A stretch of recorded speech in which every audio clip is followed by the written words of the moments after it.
Welcome everyone to our webinar series on building capacity for resilience-based management. We're thrilled that you are joining us. This series is delivered by the Great Barrier Reef Foundation's Resilient Reefs Initiative in partnership with our partner, the Nature Conservancy's Reef Resilience Network. My name is Amy Armstrong. I'm the Director of Resilient Reefs, and I'm going to give a very brief introduction to the initiative and the webinar series, and then turn it over to our speaker for today. The Resilient Reefs Initiative is a global effort to support coral reefs and the communities that depend on them to adapt to climate change and other local pressures. We're currently working with 5 World Heritage listed sites around the world, bringing together local partners and global resilience experts to identify new solutions to building the resilience. We provide a variety of support to sites, including creation and funding for a new leadership role, a Chief Resilience Officer. There's a couple Chief Resilience Officers on the webinar today. We provide technical support and capacity building in the development of a holistic resilience strategy that looks at threats to both the community and ecosystem. We have an amazing set of partners and a global knowledge network and connect our reef sites to those experts. And we, very importantly, have $5 million set aside to support our sites in implementation. So as soon as those holistic resilience strategies are done, we move into implementation and partner on ground action. We're piloting this work in 5 UNESCO sites, the Great Barrier Reef and Ningaloo Coast, both in Australia, the lagoons of New Caledonia, Belize's Mesoamerican Reef, and the Rock Island Southern Lagoon in Palau. Our effort really is about leveraging global partnerships for local impact. And so we have an amazing array of partners that you'll see on the slide. The program is funded by the BHP Foundation and delivered in partnership with UNESCO, the Nature Conservancy, Columbia University Center for Resilient Cities and Landscapes, Resilient Cities Catalyst, and AECOM. The webinar series came out of a desire from our 5 reef sites to be in better contact, to share best practices, to ask each other questions, and to leverage the network's expertise. We are putting together a series of topics that we think help support CROs understand and build resilience-based management, and so it has taken a variety of different angles. With that, I'm happy to turn it over to our guest speaker for today. Thank you so much. Well, thank you all so much for having me here today. I'm really excited to talk about this project. It is near and dear to my heart. So I'm Whitney Hoot, and I work for the Government of Guam, and I'll kind of walk you through the development and implementation of the Guam Coral Reef Resilience Strategy. Oops. Oh, I did it. Okay, so I wanted to give you a little bit of background on Guam first, in case you're not familiar. So Guam is an unincorporated U.S. territory, so it's part of the United States.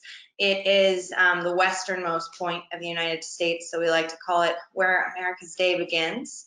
So we have both a federal and a local government system. So we have federal government agencies here, and then also territorial governments. Our population is about 167,000, and about 37% of those are of Chamorro descent. So that's the indigenous population. They settled Guam about 4,000 years ago.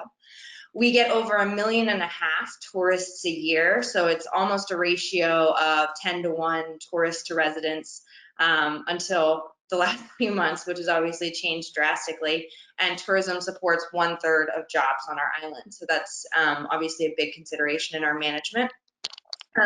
We have about 108 kilometers of nearshore reef, and our reefs are pretty diverse. We've got over 1,000 species of fish and about 400 species of stony coral.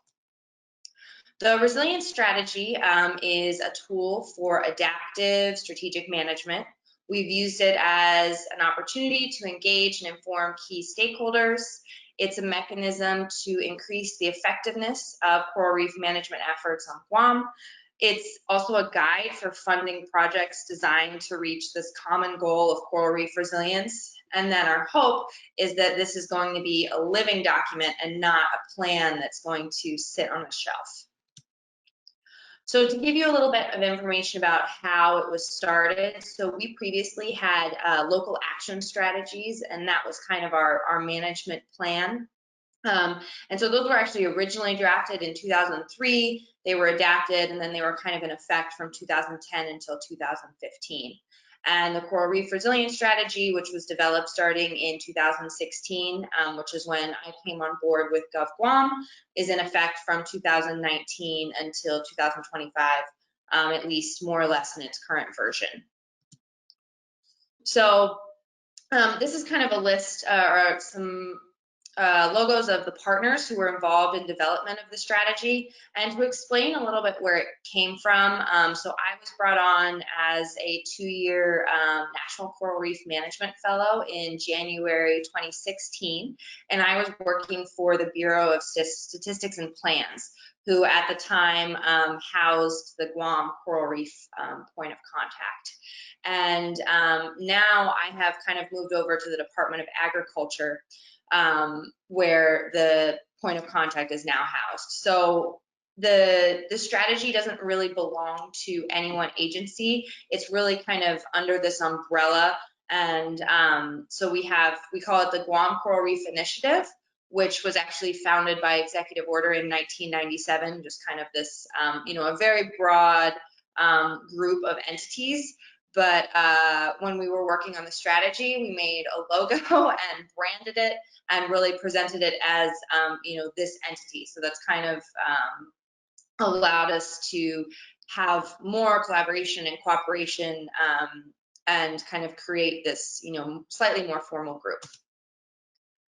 So the overall goal of the Guam Reef Resilience Strategy is to enhance the resilience of our coral reef ecosystems and human communities to the impacts of climate change.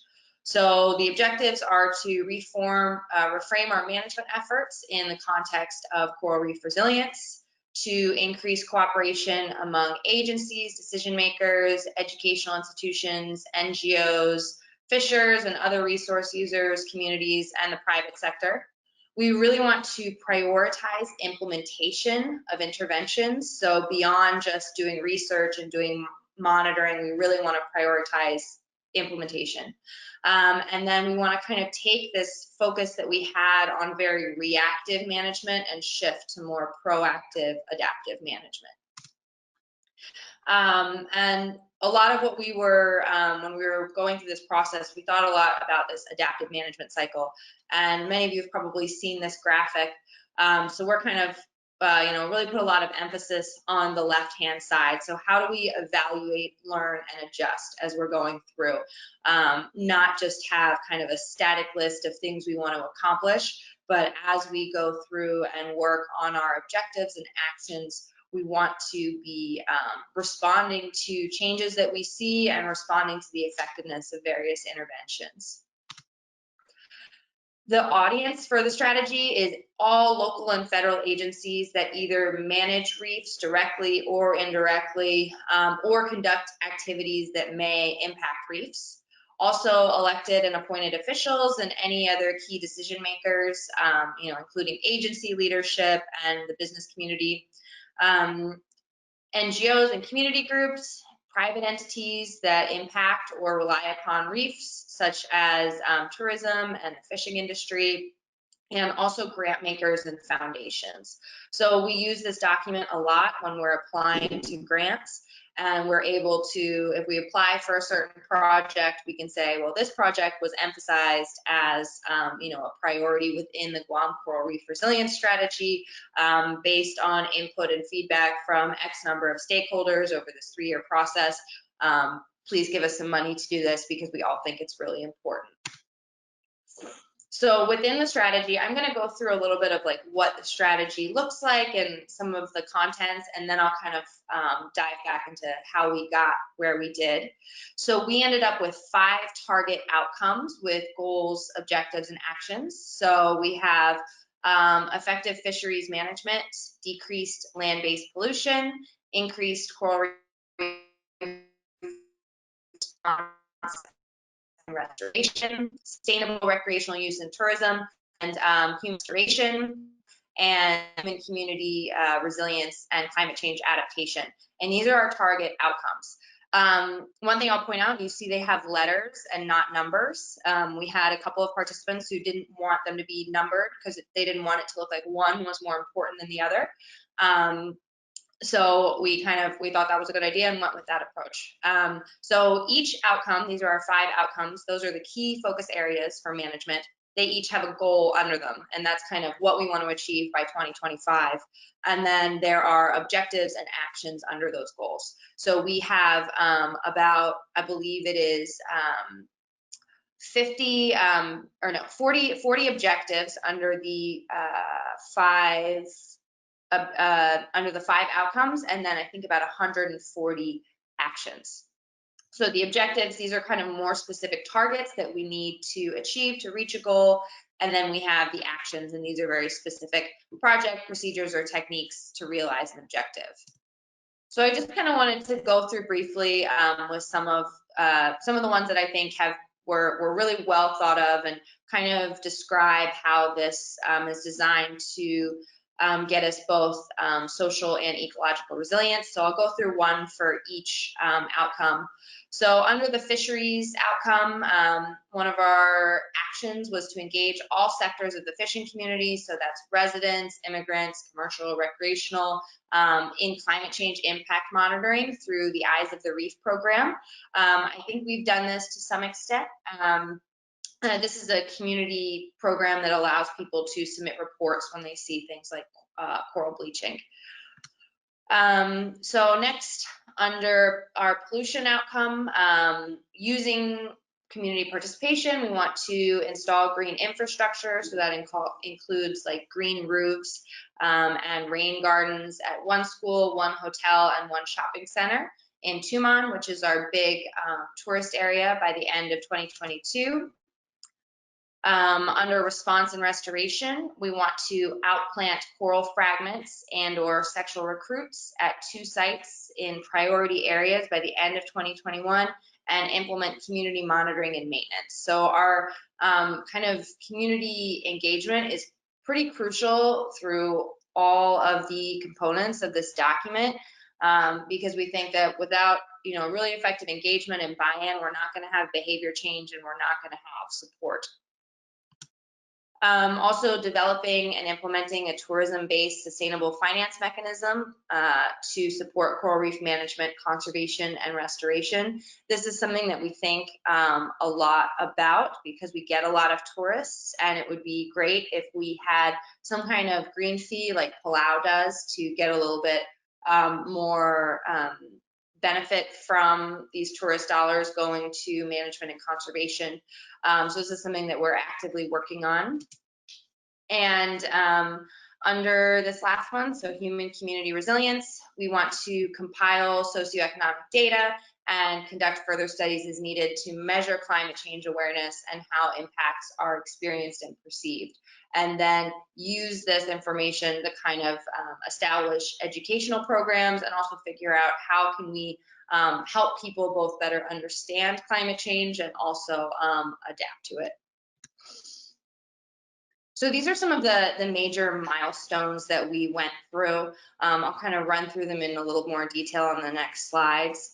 But we had, in our development phase, we had, in addition to many drafts of this document, we had 2 big workshops, one in November 2017 and one in September 2018, so almost a year later.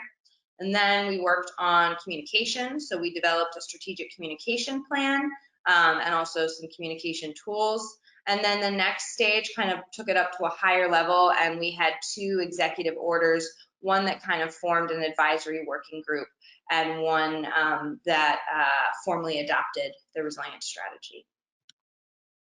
So before I kind of got started with the workshops, I was brand new to Guam, fresh out of grad school, and I wanted to really get a sense of what were the management efforts that were going on Guam and what were the priorities. So there were 8 questions, and I asked about threats, priorities, and management successes and failures. And this kind of informed what we did in the subsequent workshop. So I really wanted to see, like, what did people agree on and what were the priorities, values, and perceptions that differed. So then I was able to develop these kind of cool visual tools that showed, what did people think were the biggest priorities? That's the top one. And then what did people think were the biggest threats? And I was able to use those in the workshop and show that people had already given some input. So we hosted our first workshop towards the end of 2017. And basically what we did is we presented revisions to the local action strategies that me and another colleague had kind of looked through. So we had gone through this document, gotten some additional input from other stakeholders, and presented our recommendations. And then small groups broke down and looked at these recommendations. And we did that for both kind of the broader priorities and goals, and also the objectives and actions. And after the groups had reviewed these recommended revisions and made their own recommendations, they kind of presented it back to the group, and then we all discussed. So one of the key differences between the resilience strategy and the local action strategies is that climate change adaptation and combating climate change used to be a specific it was an outcome or a priority group, and we actually took that and now it underlines all of our target outcomes, because everything is in the context of coral reef resilience, building resilience to climate change. During this meeting, I think we had challenges with reaching consensus and trying to figure out what were everyone's needs and how do we meet them. And I think one of our problems here was that we self-facilitated this, and I'll talk a little bit more about that in a bit. We then held the Climate Smart Design Workshop. So this was based on the Coral Reef Task Force CCAP tool. And I'll do a little shout out. There's the Reef Resilience Network has an awesome online course called the Adaptation Design Tool, where you can really learn what this tool is and how to use it. It's a great step-by-step process.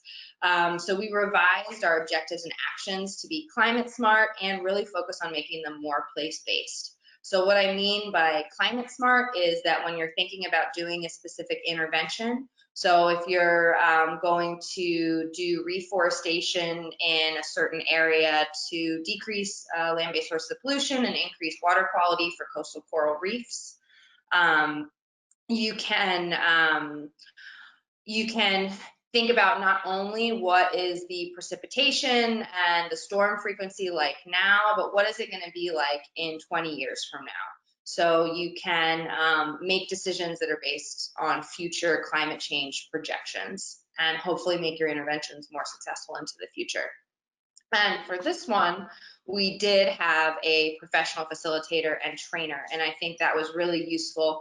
Our trainer had worked on developing this tool, so she had all the expertise there, and we were able to get more guidance during the process, and then also have that kind of objective voice there guiding us. Part of this process was developing a vulnerability assessment for Guam's coral reefs. And I won't go into too much detail on this. It's a pretty long document, but essentially we looked at a variety of factors. So we looked at climate change projections, everything from ocean acidification to sea level rise. And then we considered the exposure and the sensitivity and the adaptive capacity of our both our coral reef resources and also our human resources.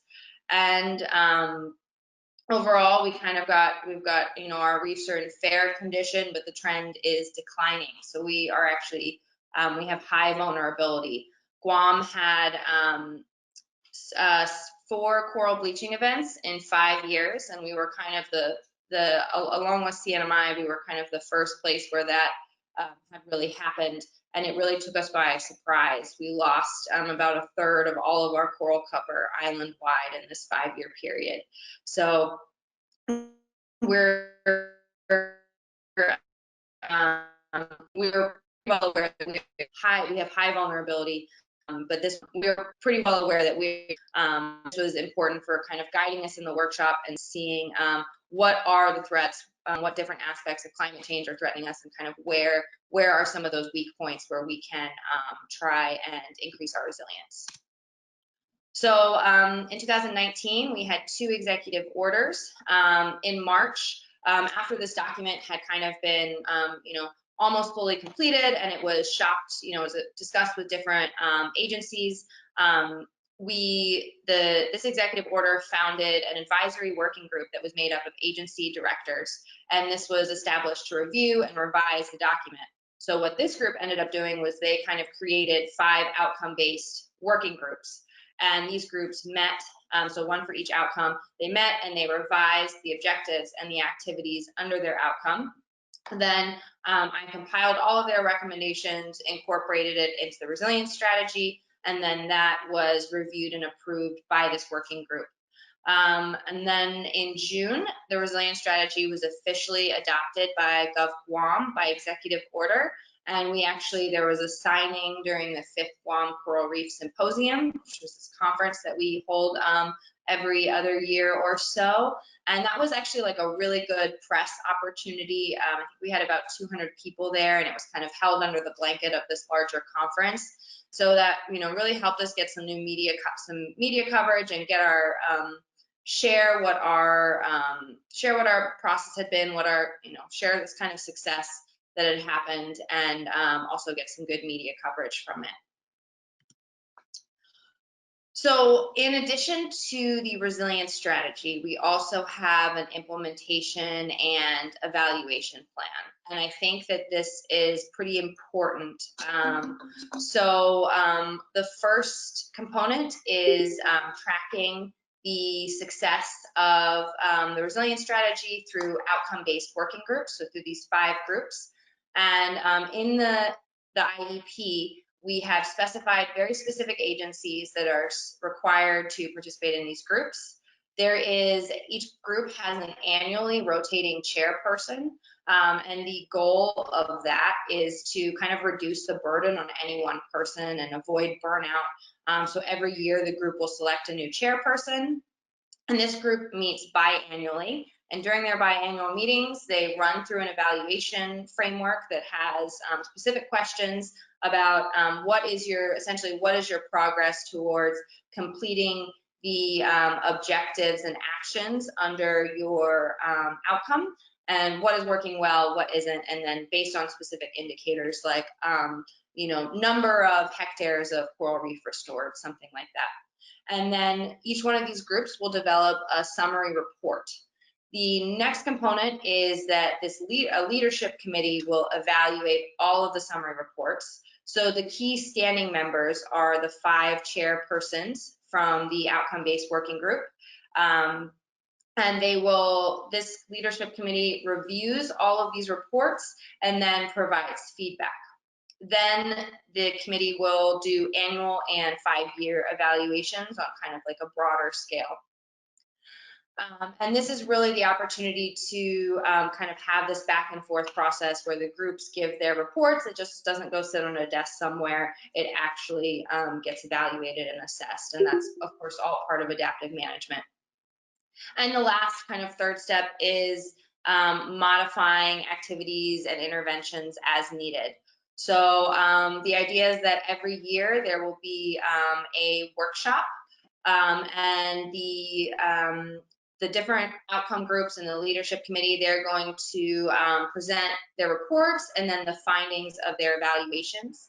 This is a really good opportunity for us to have stakeholder discussions and get input, and we're able to assess the effectiveness of the interventions. And then the idea is that the document will be revised annually. We were really supposed to start working on this process at kind of the beginning of this year, and it's all gotten a little curtailed by COVID. So hopefully once things open back up, we'll be able to resume with this. The last thing I want to do is just share a couple of lessons learned from the different stages of the project. So the first one involves stakeholders early and often. This is even more important if you have contentious groups like fishing, like the fishing community here. I wish I had had some kind of leadership team and advisory committee to help me with this. I think in some ways it felt like I was a consultant because I was so new to Guam and had to kind of figure out how Guam worked as I went. Something that's challenging is finding a balance between science and community. So I'm a scientist and I'm not from here, so I really have to get a lot of information from other people about what is the best way to do things that will actually work for the people of Guam.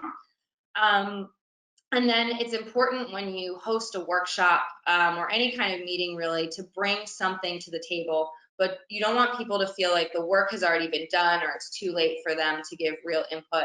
And this is a balance. So when we held that first workshop, we came in with our recommended revisions, but we were not too attached to them, and we really let people give input at any stage along the process.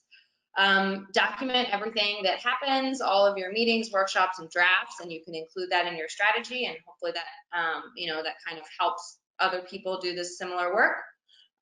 For this process, for this step, where to spend money, highly recommend if you've got the resources and you're doing workshops, get a professional facilitator. It will make everything go more smoothly. My colleague and I, Val Brown, who were running this first workshop, we both also wanted to participate, but because we were facilitating, that was really challenging. I think for the document itself, I did kind of the whole format in Microsoft Word. I probably spent too much time messing around with it because I'm not sure how much it really matters at this stage.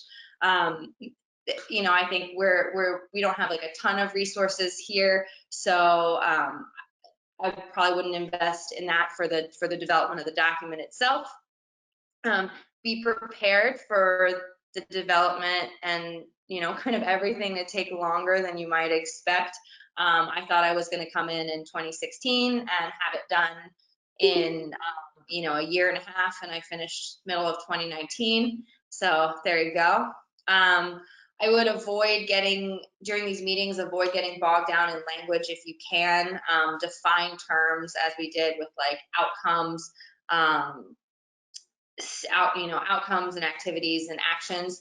We in the local action strategies, they used to be called priorities, and I like that word, but they're now called actions because we had one or two people who didn't like the word priorities because it made it seem like one of them was more of a priority than the other. So, okay, let it go and move on, and now we have outcomes.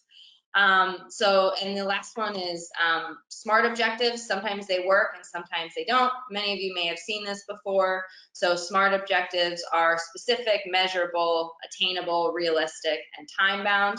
I find that sometimes when we're doing SMART objectives, you end up making like arbitrary decisions. So I want to restore coral reefs, but I don't know how much, but I need my objective to be measurable. So I'm going to say I'm going to recover this reef to 25% coral cover by 2022. And often when you're working on this huge project, you don't have necessarily the time or the resources to go through every single objective and give it all of these qualities. So I think if you can accomplish like one or two of them for some objectives, that's still really good. For communication, I think that the word resilience itself can be problematic. I would generally not assume that anyone understands what it means, especially in the context of coral reefs. So I think it's really important to explain that and kind of workshop it with stakeholders. Additionally, any kind of communication tools you can have, brief is better, so one pagers and an elevator pitch. I think this is where graphic design is really worth the money. And also I was able to do a really cool, like a mentored online course with the Reef Resilience Network in visual design. And we actually worked with the visual designer and developed this one pager, and I'll show it to you in a second. And that was so cool and helpful. All audiences are going to require distinct messaging. This is really important. So having a strategic communication plan is vital. This helps you say, what is my message? What is my audience? How do I structure my, what I want to say to this specific audience, and how, what is the best method to reach them? And there's also a Reef Resilience Network course for that. And personal connections are really important. Maybe this is silly, but I think it's really important to have some good friends who are journalists, and who, when you're doing something exciting or you want something to come out, you can talk to them. Or if you know someone is covering your story, sometimes you can do a little bit of fact checking, because we all know that sometimes science media doesn't always come out quite right. And leadership support can be so useful. So part of the reason that this all went forward with the executive order, with the executive orders, is because we got a new director at my agency, and he really wanted to push it and showcase what the agency had been doing and what the Coral Reef Initiative had been doing, and move it up to a higher level. And if that hadn't happened, I'm not sure if we would have gotten as far as we did as quickly. So this is our one-pager. You can see it is much more beautiful than the strategy that I put together in Microsoft Word.